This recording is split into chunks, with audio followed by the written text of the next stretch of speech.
All right, testing 1, 2, 3. Let me try and do this video one more time. Let's see, number 4,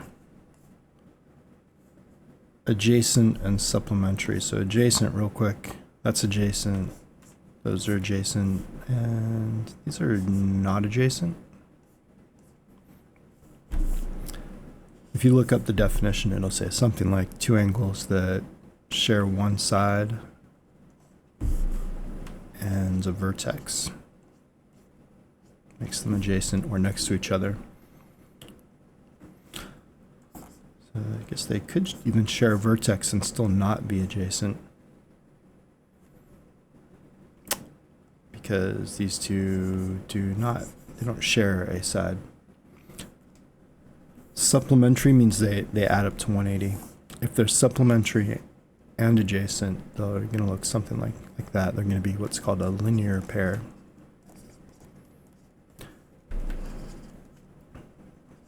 So they'll share a vertex, they'll share a side, and the other two sides will form a line. So this is one example of what might be the sizes, or it could be 39 and 141, but they have to add up to 180 to be supplementary. So these are adjacent and they're almost supplementary, but not quite big enough.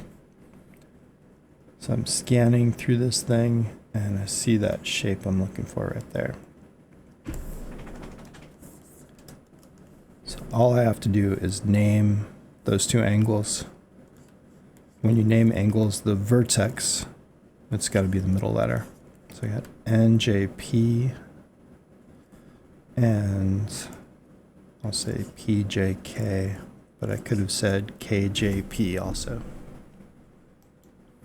Okay, I just paused and turned off my cursor. Let's see, is that a little better? Yeah, I think I'm gonna leave it like that. All right, number 6, pair of non-adjacent supplementary. So I can't reuse this one because those are adjacent. I need non-adjacent. So for two things to add up to 180, usually I'm going to have one big angle and one small angle. So I'm looking through these and I think I've got this one big angle. I think I'm going to need that one. And then I'll select which of these added to 124 makes 180. So let me check. 124 plus 56. Yeah, that's 180. So those are my two non-adjacent supplementary angles. Angle FGH and LJM. Almost forgot the little angle marker there. Number 7, we've got another word, complement, complementary. Complement means 90 degrees. If 1 and 2 are complementary, that means 1 plus 2 equals 90. Whenever I'm talking about the numeric size of the angle, that's when I have to put the little m there, which means measure. And whenever I'm referencing an angle and it's in an equation, that automatically means I'm talking about the numeric size of the angle, so I have to put the m technically. Of course, if I'm just doing scratch work on my own, then I'm not going to write that m there. I probably wouldn't even write the angle marker. I'd just say 1 plus 2 equals 90.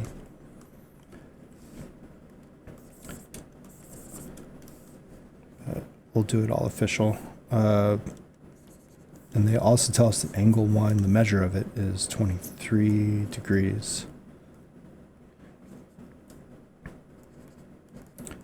Some quick algebra tells me the measure of angle 2, is 67 degrees.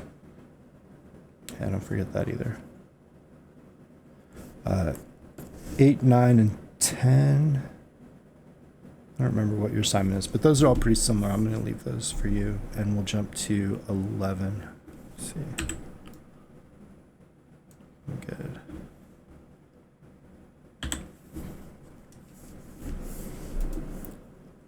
So here we're I don't know, we're combining algebra with geometry, and yeah, this you'll have something like this on every homework, probably every test too. Yeah. They look like a linear pair, which means they're supplementary, which means they add up to 180. And I'll just do some quick algebra here. Laughing because earlier I made a mistake. Maybe I have some summaritis, just like all the kids do, forgetting stuff. And I did this. I was kind of trying to rush too. So you can pause it and figure out what mistake happened right there. It should have been 182. And then my calculator told me that x equals 14. It feels like I should stop there, but if I go back and read the directions, they didn't ask for me to find x. They said find the angle. Sometimes they do ask you for x, and sometimes they don't. In this case, I actually have to go plug 14 back into the expression for the angle and get that answer. So 3 times 14 plus 5, which is 47 degrees. And probably better write all the little stuff. QRT, the measure of QRT, the measure of angle QRT is 47. So I'm going to leave the other angle for you, but it's still the same x. Go back and plug that x in. All right. And I'll continue those other ones in a second, but I'm working from, it's like an online app. It's a shared whiteboard. It's called Miro. And this isn't just for my video. This is actually the platform that you and I will meet on. So when we meet, you'll be looking at the same thing on your screen, and you'll be able to write the same way I'm writing. We'll be able to see each other's writing. And you'll be able to drag pictures from your computer up here, or upload them or download them if there's something on here you like maybe some of these cheat sheets that we'll use later in the year, but you can click on them and download them as PDFs or do screenshots. And this Miro page is just for you and me. Not for other students. And all this stuff will stay here all the time. So anytime you want to come here and revisit what we did, you can check it out. I'll send you the link, and you'll be able to come and see this work. Also on this Miro page, there's a Zoom link which we will use for audio between us. So we'll use those two things together, Zoom and Miro. We'll both use it at the same time. All right, I think the next one was 13.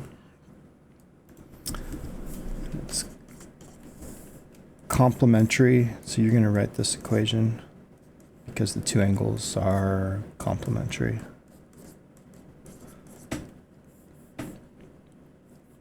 Then you'll solve for x. Let's see, it's going to be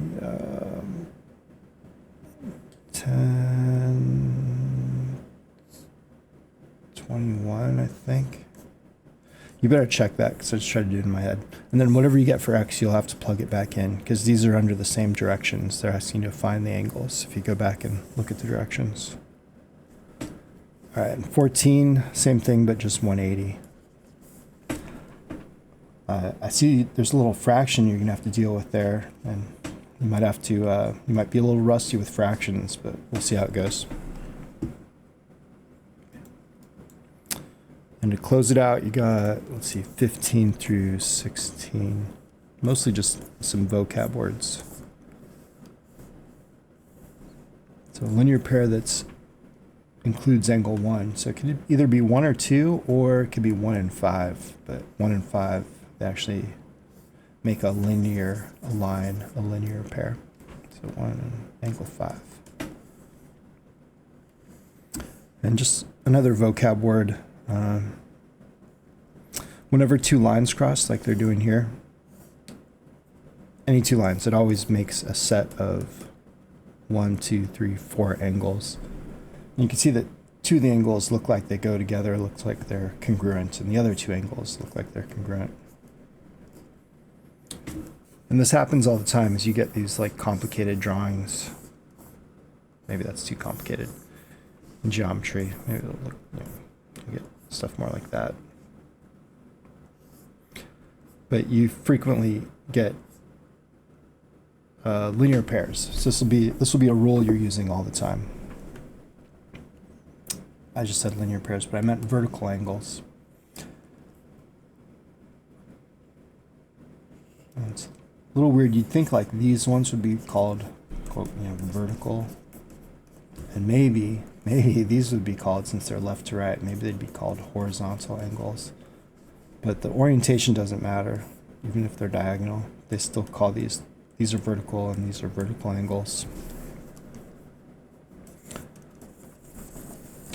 2 and 5 are not vertical angles. They look got this almost the same kind of shape, but angle 2 is formed from these two lines, but angle 5 is formed from a different two lines. If I extend this.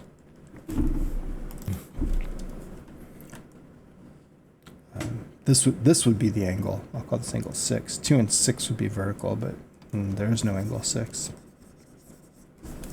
Explain your reasoning. You're just going to say 2 and 5 are not formed by, any guesses? By the same two lines.